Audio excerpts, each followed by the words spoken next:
મિત્રો વાત કરીએ બ્રોકરેજ ફર્મ દ્વારા 3 અગ્રણી શેરમાં ખરીદીની સલાહ આપવામાં આવે છે, જે આગળ જતા જોરદાર તેજીની પૂરેપૂરી શક્યતા વ્યક્ત કરી છે.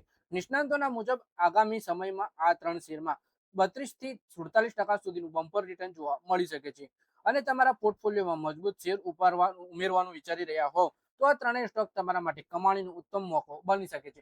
એટલે કે 3 એવા શેરમાં બ્રોકરેજ હાઉસે ખરીદીની સલાહ આપી છે, જેમાં 32 થી 47% સુધીની તેજી આવી શકે છે. તો આ કયા શેર છે અને ટાર્ગેટ સ્ટોપ લોસ શું છે એ આપણે ડિટેલમાં જોઈશું. બ્રોકરેજ ફર્મ નિર્મલ બંગ અને બેંક ઓફ બરોડાના શેર પર બાય રેટિંગ યથાવત રાખ્યું છે. બ્રોકરેજે ટાર્ગેટ પ્રાઇસ 325 રૂપિયા રાખી છે. વર્તમાન ભાવ 246 રૂપિયા છે, જે હિસાબે 32%ની તેજી આવી શકે છે. ક્વાર્ટર એક FY 27માં 1300 કરોડ રૂપિયાનો નેટ પ્રોફિટ બેંકે નોંધાવ્યો છે. આના ઉપર 5680 કરોડ રૂપિયાના વન ટાઈમ NMC સેટલમેન્ટની અસર પડી હતી. બ્રોકરેજના જણાવ્યા અનુસાર બેંકનો કોર બિઝનેસ મજબૂત બની રહ્યો છે. એસેટ ક્વોલિટીમાં સતત સુધારો જોવા મળી રહ્યો છે. એટલે કે બેંક ઓફ બરોડાના શેરમાં 325 રૂપિયાના ટાર્ગેટ સાથે ખરીદીની સલાહ આપી. વર્તમાન ભાવથી આ શેરમાં 32% સુધીની તેજી આવી શકે છે. ક્વાર્ટર એકમાં બેંકે 1300 કરોડ રૂપિયાનો નેટ પ્રોફિટ નોંધાવ્યો છે. બ્રોકરેજ ફર્મ ઇલારા કેપિટલે સેફાયર ફૂડ્સ ઇન્ડિયા ઉપર બાય રેટિંગ આપ્યું છે. ટાર્ગેટ આનો 260 રૂપિયા રાખ્યો છે. વર્તમાન ભાવ 179 થી આ શેરમાં લગભગ 45%ની અપસાઇડ આશા વ્યક્ત કરી છે. FY 27ના પરિણામો અપેક્ષા મુજબ રહ્યા, જેમાં KFC બિઝનેસની રિકવરીની આગેવાની કરી છે.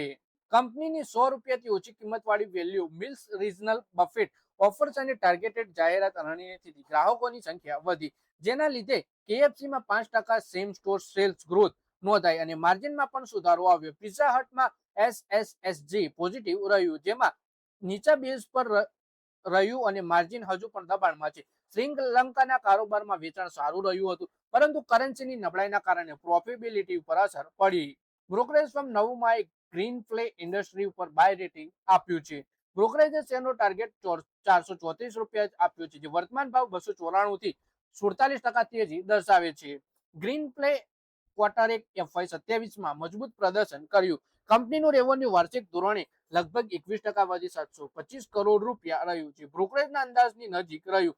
કંપની પ્લાયવુડ અને MDF વોલ્યુમમાં 14% અને 25%નો ગ્રોથ નોંધાયો. નવમાના જણાવ્યા અનુસાર ગ્રીન પ્લાયનો ગ્રોથ આઉટલુક મજબૂત છે અને કંપની FY 29 EPSના આધારે 24 ગણા PE મલ્ટીપલ કરતા 434 રૂપિયાનો ટાર્ગેટ યથાવત રાખવામાં આવ્યો છે. તો મિત્રો, આ વિડીયોમાં આપણે 3 એવા શેર વિશે વાત કરી, જેમાં બ્રોકરેજ હાઉસે બાય રેટિંગ સાથે ટાર્ગેટ પણ આપ્યો છે અને 32 થી 47% આ શેરોમાં ખરીદી કરવાથી તેજી પણ જોવા મળી શકે છે. પણ જો તમે લાંબા ગાળા સુધી રોકાણ કરી રાખો તો મિત્રો, આ વિડીયોમાં બસ આટલું જ અને હવે મળીએ આવનારા વિડીયોમાં. ત્યાં સુધી વિડીયો પોતાના મિત્રો સાથે શેર કરો.